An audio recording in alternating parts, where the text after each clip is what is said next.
What's up, everybody? We've got a TNA printer, which is essentially a Videojet 6420 DataFlex Plus right-handed printer. We're looking at, 11 million imprints on this thing.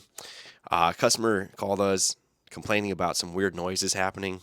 Over the phone, we were kind of assuming that they were related to the either linear slide or timing belt because they were calibration failure. But what we're going to do is I'm going to go ahead and throw this cassette on there and let you see what's going on.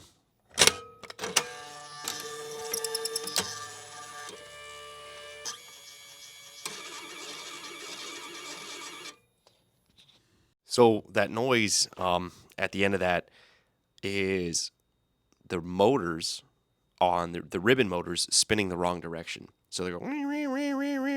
So from my experience, what we're going to do, take this circuit board off this unit, throw a new circuit board on there, and test it. We won't change anything else, and I guarantee we'll have no problems. This is just something we've seen over the course of 10 years or whatever doing this type of stuff. We've got our new circuit board attached. We're going to throw our cassette on.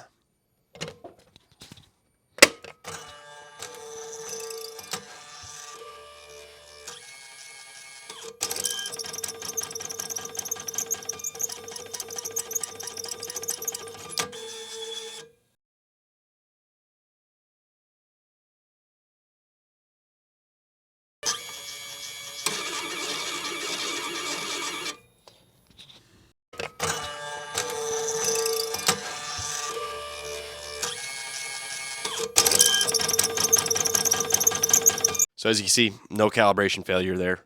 We're ready to test print. And that's all it was. Circuit board. I suspect maybe one of the motors